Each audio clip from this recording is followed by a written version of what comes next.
नमस्कार दोस्तों, आप देख रहे हैं राजस्थान न्यूज। आरएसएस हटा, बीजेपी का वोट बैंक घटा। शुरुआत में हम कम सक्षम थे, तब हमें आरएसएस की ज़रूरत पड़ती थी। अब हम सक्षम हैं, आज बीजेपी खुद अपने आप को चलाती है। ये बयान लोकसभा चुनाव में चौथे राउंड की वोटिंग के बाद बीजेपी अध्यक्ष जेपी नड्डा का था और ये अचानक नहीं था।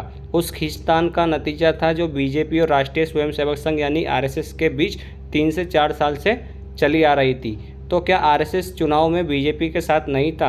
जवाब में संघ के प्रांतीय स्तर के एक पदाधिकारी कहते हैं, बीजेपी चुनाव में आरएसएस आइडियोलॉजी के साथ नहीं थी और आरएसएस किसी के साथ नहीं होता, सिर्फ आइडियोलॉजी के साथ होता है। बीजेपी पीछे हटी और आरएसएस नहीं।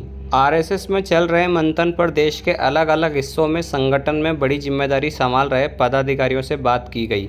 उन्होंने बताया कि आरएसएस में अब तक चुनाव को लेकर कोई बड़ी मीटिंग नहीं हुई। फिलहाल अलग अलग लेवल पर सभी संगठनों से फीडबैक मांगा जा रहा है। अभी तक जितनी चर्चा हुई उसके मुताबिक मोटे तौर पर कुछ कारण रहे हैं जिनकी वजह से आरएसएस के कार्यकर्ता जमीन पर बीजेपी के लिए माहौल बनाने और विपक्ष को नैरेटिव तोड़ने के लिए एक्टिव नहीं रहे। वे मुद्दे जिनकी वजह से आरएसएस और बीजेपी के बीच खाई पैदा होती गई। जानते हैं दोस्तों उन्हीं मुद्दों को आज हम। मुद्दा पहला है दोस्तों, राम मंदिर पर आरएसएस की हर सलाह किनारे करना भारी पड़ा। आरएसएस के एक वरिष्ठ पदाधिकारी बताते हैं कि राम मंदिर के मामले में बीजेपी ने आरएसएस की बात सुननी बंद कर दी थी। शुरुआत में चंपत राय पर वित्तीय गड़बड़ी के आरोप से हुई थी। आरएसएस ने चंपत राय को चित्रकूट की प्रतिनिधि सभा में बुलाया और सख्त चेतावनी भी दी। इसके बाद बीजेपी ने राम मंदिर का मसला सीधा अपने हाथ में ले लिया। आरएसएस की सलाह पर ध्यान देना भी जरूरी नहीं समझा। इसके अलावा राम मंदिर निर्माण समिति का अध्यक्ष पीएम मोदी के करीबी नपेंद्र मिश्रा को बनाया गया। नपेंद्र मिश्र 2014 और 2019 में पीएमओ के सबसे खास अधिकारी थे। राम मंदिर आंदोलन के वक्त जब कार सेवकों पर गोलियां चली थी तब नपेंद्र मिश्रा यूपी सरकार में प्रमुख सचिव थे। नपेंद्र मिश्रा को राम मंदिर निर्माण समिति का अध्यक्ष बनाया जाना आरएसएस के कई पदाधिकारियों को नापसंद था। आरएसएस ने इस पर बीजेपी से बात भी की, लेकिन बीजेपी ने फैसला नहीं बदला। ये आरएसएस और बीजेपी के बीच खाई बनने की सबसे बड़ी ठोस वजह थी। मुद्दा दूसरा था दोस्तों, रामलल्ला की प्राण प्रतिष्ठा को राजनीतिक नहीं राष्ट्रीय आंदोलन बनाना था। इस मसले पर आरएसएस ने बीजेपी से सीधी बात की थी। उसका मानना था कि राम मंदिर राजनीतिक आंदोलन नहीं है, इस पर राजनीति से बचना चाहिए। ये हिंदुत्व का मुद्दा है, लोगों की आस्था है। अगर जनता को लगा कि राम मंदिर पर राजनीति हो रही है तो बीजेपी से दूर हो जाएगी। आरएसएस की इस सलाह को भी नहीं माना गया। इसका असर ये हुआ कि बीजेपी अयोध्या की सीट भी हार गई। मुद्दा तीसरा है दोस्तों, आरएसएस की सलाह भी प्राण प्रतिष्ठा लोकसभा चुनाव के बाद हो। आरएसएस की तरफ से कहा गया था कि अयोध्या में रामलल्ला की प्राण प्रतिष्ठा चुनाव के ठीक बाद हो। मशविरा दिया गया कि मंदिर का काम तो चल ही रहा है, अगर प्राण प्रतिष्ठा पहले ही हुई तो लोग चुनाव आते आते इस मुद्दे को भूल जाएंगे।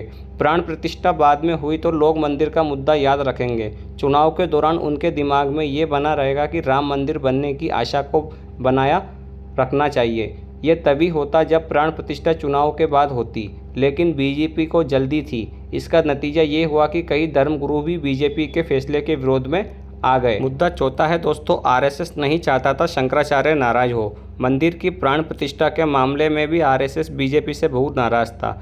आरएसएस चाहता था कि सभी शंकराचार्य धर्मगुरु आयोजन में शामिल हो, उन्हें तवज्जो दी जाए। बीजेपी ने हड़बड़ी में किसी को मनाने की जरूरत नहीं समझी। जो नाराज थे उन्हें नाराज ही रहने दिया। बीजेपी ने अपने गेस्ट बुलाए तो ग्लैमर और बिजनेस की दुनिया से थे। इसका पांचवा मुद्दा था, बॉलीवुड स्टार्स को न्योता देने के खिलाफ था आरएसएस। प्राण प्रतिष्ठा के लिए कई बॉलीवुड स्टार्स को ऑफिशियल निमंत्रण दिया गया। आरएसएस चाहता था कि इस आयोजन में ग्लैमर का तड़का न लगे, जिन्हें आना है वे खुद आए जैसे आम लोग आते हैं। रामलल्ला के प्राण प्रतिष्ठा को पवित्र मौका बनाया जाए, लेकिन ये मौका पवित्र की जगह ग्लैमरस ज़्यादा दिखा। छठा मुद्दा है दोस्तों, आरएसएस ने अतिथियों की लिस्ट दी, बीजेपी ने नज़रअंदाज कर दिया। आरएसएस इस आयोजन में उन लोगों को बुलाना चाहता था जिन्होंने राम मंदिर से जुड़ा कोई संकल्प लिया हो। कई लोगों ने शपथ ली थी कि मंदिर बनने तक चप्पल और पगड़ी नहीं पहनेंगे। अयोध्या के आसपास कुछ राजपूत कम्युनिटी हैं जिन्होंने मंदिर बनने तक पगड़ी न पहनने का संकल्प लिया था। आरएसएस की लिस्ट में शामिल इन लोगों को तरजीह नहीं दी गई। सातवां मुद्दा है दोस्तों, मोदी की पुजारी छवि पर भी सहमति नहीं थी। प्राण प्रतिष्ठा के मौके पर पीएम मोदी ने खुद पूजा करने का फैसला लिया। आरएसएस नहीं चाहता था कि कोई राजनीतिक व्यक्ति ये जिम्मेदारी ले। आरएसएस चाहता था कि ये जिम्मेदारी किसी बड़े धर्मगुरु, संत या फिर लाल कृष्ण आडवाणी को दी जाए। जिन्होंने राम मंदिर आंदोलन की अगुवाई की थी। ये भी नहीं हुआ और तो और आंदोलन को आगे बढ़ाने वाले आडवाणी और मुरली मनोहर जोशी जैसे नेताओं को किनारे करने की कोशिश की गई। 8वां मुद्दा है दोस्तों, आडवाणी को प्राण प्रतिष्ठा कार्यक्रम से दूर रखने की कोशिश की गई। बीजेपी ने लाल कृष्ण आडवाणी की सेहत का हवाला देकर उन्हें आयोजन से दूर रहने की सलाह दी थी, जबकि आडवाणी प्राण प्रतिष्ठा में आना चाहते थे। आरएसएस में हमारे एक सोर्स गुस्से में कहते हैं, कोई कैसे राम मंदिर बनने में आडवाणी जी की भूमिका भूल सकता है। दरअसल पीएम मोदी नहीं चाहते थे कि इस अहम मौके की लाइमलाइट कोई और ले, क्योंकि विश्व हिंदू परिषद के विरोध और आरएसएस के कड़े तेवर के बाद आडवाणी को निमंत्रण भेजा गया। 9वां मुद्दा है दोस्तों, ईडी सीबीआई की सरकार नहीं चाहता था आरएसएस लगातार ये बात बीजेपी तक पहुंचा रहा था कि चुनाव में ईडी और सीबीआई का इस्तेमाल ना करें। इससे एक तबका विपक्ष को विक्टिम मान रहा है। बीजेपी की छवि प्रताड़ित करने वाले तानाशाह की बन रही है। विपक्ष को इसका फ़ायदा मिलेगा। ग्राउंड पर हमारे कार्यकर्ता इस बात का जवाब नहीं दे पा रहे हैं कि वे डिफेंसिव हो रहे हैं या बीजेपी ने इस चेतावनी को इग्नोर किया है। 10वां मुद्दा है दोस्तों, आरएसएस ने बीजेपी से कहा था कि वॉशिंग मशीन मत बनो। आरएसएस ने बीजेपी की वॉशिंग मशीन बनने वाली छवि पर भी चेतावनी दी थी। पार्टी ऐसे नेताओं को शामिल कर रही थी जिन पर करप्शन के आरोप थे। आरएसएस ने बताया कि ग्राउंड पर यह मुद्दा बीजेपी को नुकसान पहुंचा रहा है। विपक्ष की छवि विक्टिम की बन रही है। राहुल गांधी लगातार बीजेपी के सताए नेता के तौर पर सामने आ रहे हैं। हालांकि एक बार बीजेपी अड़ी रही, आरएसएस की सलाह ठंडे बस्ते में डाल दी गई। 11वां मुद्दा है दोस्तों, यूपी में टिकट बंटवारे पर सहमत नहीं था आरएसएस। चुनाव में यूपी ने बीजेपी को बड़ा झटका दिया। इस झटके को आरएसएस ने टिकट बंटवारे के वक्त ही भांप लिया था। आरएसएस ने 10 से ज़्यादा सीटों पर कैंडिडेट पर असहमति जताई थी। इनमें प्रतापगढ़, श्रावस्ती, कौशाम्बी, रायबरेली और कानपुर जैसी सीटें शामिल थी।